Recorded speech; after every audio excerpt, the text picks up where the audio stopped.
Hello बच्चों, welcome to my YouTube channel @unsolved maths.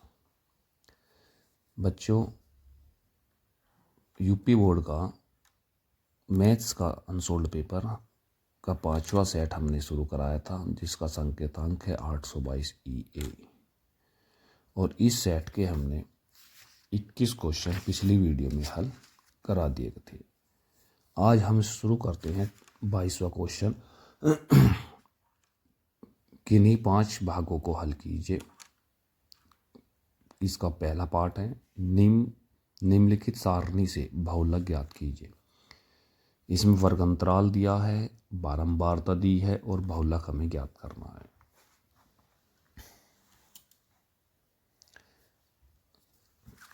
तो जो क्लास इंटरवल है वो 0 से 10, 10 से 20, 20 से 30, 30 से 40, 40 से 50। और बारंबारता हमारे पास है 5, 10, 15, 23 और 7। बहुलक ज्ञात करने के लिए बारंबारता में हमें देखना है कि किस वर्ग अंतराल की बारंबारता सबसे ज़्यादा है। जैसे यहाँ बारंबारता ज़्यादा है 23, तो हमने इसको अंडरलाइन कर दिया है। उसके बाद हम फॉर्मूले लिखेंगे। बहुलक बराबर L plus F1 minus F0 upon 2F1 minus F0 minus F2 into H। अब हमें F0, F1, F2 ये वैल्यू क्वेश्चन में देखनी है। हमने जो रेक्टेंगल बनाया था बिल्कुल कंटिन्यू, बिल्कुल लगातार ऐसे लिखेंगे F0, F1 और F2। तो F0 की वैल्यू हमारे पास हो गई 15, F1 की हो गई 23 और F2 की हो गई 7। फॉर्मूले में ये वैल्यू हम सब पुट करेंगे। L जो क्लास इंटरवल है हमारे पास 30, मैंने L की वैल्यू 30 पुट कर दी, प्लस F1 की वैल्यू को मैंने यहाँ पुट किया, F0 की वैल्यू को यहाँ पुट किया, अपॉन 2 इंटू F1 कितना है 23 माइनस F0 कितना 15 माइनस 7 इंटू H। जो क्लास इंटरवल का जो अंतर है वो हमने यहाँ वैल्यू पुट कर दी 10। उसके बाद मैंने इसे सोल्व किया। भाई 23 में से 15 जाके बचेंगे 8, अपॉन में 23 दूनी 46, 15 और 7 22। तो 30 प्लस 10 की गुना 8 में करेंगे 80, अपॉन ये माइनस करेंगे 24। तो 30 प्लस 24 को इससे भाग दे के लिखेंगे 3.33, इसको ऐड करके लिखेंगे 33.33। ये इसका आंसर आ गया बच्चों। 22 का ख पे स्टार बना हुआ है बच्चों। ये क्वेश्चन जो है ना, ये एक्सरसाइज NCERT द्वारा हटा दिए गए हैं ये चैप्टर। तो 22 का ख, समकोण त्रिभुज ABC में कोण B समकोण है और BD AC पर लंब है। सिद्ध कीजिए कि AB स्क्वायर बराबर AC इंटू AD। तो आइए इसे सोल्व करते हैं। तो 22 का ख पे ध्यान से समझिए बच्चों। ABC एक समकोण त्रिभुज है, B इसका समकोण 90 डिग्री। BD AC पर लंब है, तो लंब है तो DB एंगल 90 का बन जाएगा। तो ये दो ट्रायंगल हो गए ABC, ये पूरा ABC ट्रायंगल तथा ADB ट्रायंगल। दोनों ट्रायंगल मैंने लिए। अब इसमें ट्रायंगल में देखते हैं एंगल B, इस ट्रायंगल में ABC में B एंगल भी 90 डिग्री का है और ADB एंगल में भी D एंगल 90 का है। तो हम लिख सकते हैं angle B equal to angle D equal to 90। First condition हो गई। दोनों ट्रायंगल में AB बराबर AB उभयनिष्ठ भुजा है। दोनों ही ट्रायंगल में A एंगल बराबर A एंगल कॉमन है, यानी कि उभयनिष्ठ कोण।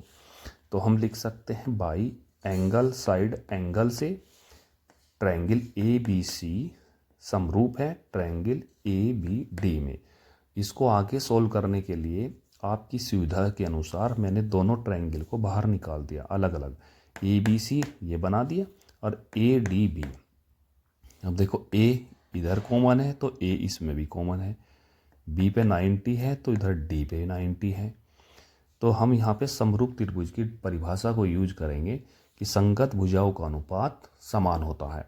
तो मैंने इधर ट्रायंगल में इस त्रिभुज में ए बी साइड ली, इसके संगत दूसरे त्रिभुज में ए डी साइड। तो A B upon A D equal to A C upon इसके संगत भुजा ए बी। तो A C upon A B cross multiply करेंगे तो ए बी की ए बी में मल्टीप्लाई करेंगे, A B square equal to A D into A C. यही हमें प्रूफ करना था। अब 22 क्वेश्चन का हम करते हैं घ। पुनीत की 2 वर्ष की पूर्व की आयु और अब से 4 वर्ष बाद की आयु का गुणनफल उसके वर्तमान आयु के 2 गुने से 1 अधिक है। उसकी वर्तमान आयु ज्ञात कीजिए। तो चलते हैं क्वेश्चन को शुरू करते हैं। तो 22 का घ हम इसमें मान लेते हैं, माना पुनीत की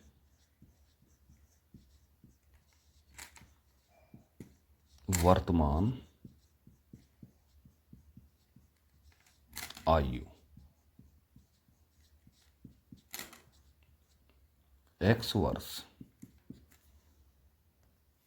वर्तमान आयु x वर्ष। क्वेश्चन में लिखा है 2 वर्ष पूर्व, तो यहां लिखेंगे 2 वर्ष पूर्व पुनीत की आयु। बच्चों 2 वर्ष पूर्व जो है ना, वर्तमान आयु में से 2 माइनस कर देंगे हम, तो 2 वर्ष पूर्व की आयु इसकी निकल जाएगी। अब क्वेश्चन में लिखा है 4 वर्ष बाद, तो यहां लिखेंगे 4 वर्ष बाद पुनीत की आयु।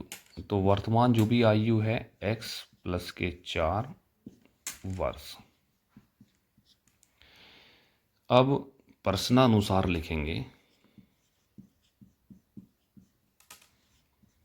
प्रश्नानुसार इसमें लिखा है पुनीत की 2 वर्ष की आयु और 4 वर्ष बाद की आयु का गुणनफल वर्तमान आयु के दुगने से 1 अधिक है। तो 2 वर्ष पूर्व की आयु हमारी है x माइनस 2, 4 वर्ष बाद की आयु है x प्लस के 4, गुणनफल हो गया बराबर वर्तमान आयु हमारे पास x है का दुगना किया और उससे 1 वर्ष अधिक है। इसे सोल्व करते हैं तो ये हो गया x स्क्वायर प्लस के 4x माइनस के 2x, 4 दूनी 8, ये हो गया 2x और प्लस के 1।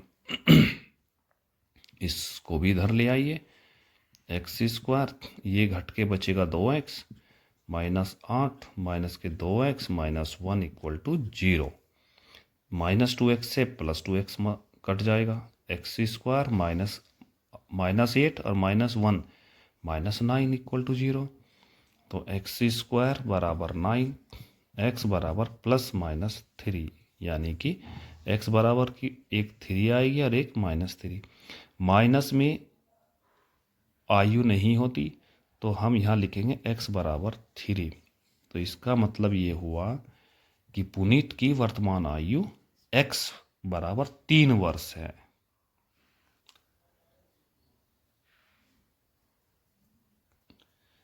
अब नेक्स्ट क्वेश्चन 22 का डे। निम्नलिखित समीकरण को हल कीजिए। 1/x minus 1/x minus 2 equal to 3 और x does not equal to 0,2। तो आइए सोल्व करते हैं इस क्वेश्चन को। 22 का क्वेश्चन नंबर घ डे। 1/x minus 1/x minus 2 equal to 3। यहाँ पे एलसीएम ले लीजिए, x इंटू एक्स माइनस 2, तो cross multiply x minus 2 minus x equal to 3। ये माइनस एक्स है, ये प्लस एक्स है, कट जाएंगे, तो -2/x² minus 2x equal to 3। तो क्रॉस मल्टीप्लाई करते हैं, 3x² माइनस के 6x इक्वल टू -2, तो 3x² माइनस के 6x प्लस 2 इक्वल टू 0। गुणनखंड करते हैं, 3 दूनी 6, 6 के ऐसे टुकड़े करो जिनको जोड़ के 6 आ जाए। तो 3 दूनी 6, 6 के ऐसे टुकड़े जिन्हें जोड़ के 6 आ जाए, फैक्टर नहीं हो रहा है, तो यहाँ पे हम धराचार्य सूत्र का प्रयोग करेंगे। a बराबर हो गया 3, b बराबर हो गया -6, c बराबर हो गया 2। तो फॉर्मूला द्विघात समीकरण का -x equal to -b plus minus under root b² minus के 4ac अपॉन 2a। तो x इक्वल टू b की वैल्यू है हमारे पास -6, रूल में पहले से ही माइनस लगा हुआ है, तो ये हो गया प्लस b², b की वैल्यू है -6, इसका स्क्वायर करेंगे तो ये हो जाएगा 36, -4 इंटू a की वैल्यू है हमारे पास 3, यहाँ पे 3, c की है हमारे पास 2, अपॉन हो गया 2, a की वैल्यू कितनी है 3, तो 6 प्लस अंडा रूट वही ये 36 हो गया, 4 या 12 दूनी 24 अपॉन के हो गया 6, तो 6 प्लस माइनस अंडा रूट 36 में से 24 गए, बचे 12, ये हो गया अपॉन में 6। तो 6 प्लस माइनस अंडा रूट 12 को लिख सकते हैं 2 अंडा रूट 3, और जी अपॉन में हो गया ये 6। यहाँ से हम कॉमन ले सकते हैं 2, तो ये बचा 3 plus minus under root 3 upon 6। 2 से हम काट सकते हैं 3 बार, तो 3 प्लस अंडा रूट 3 अपॉन 3। तो इसके दो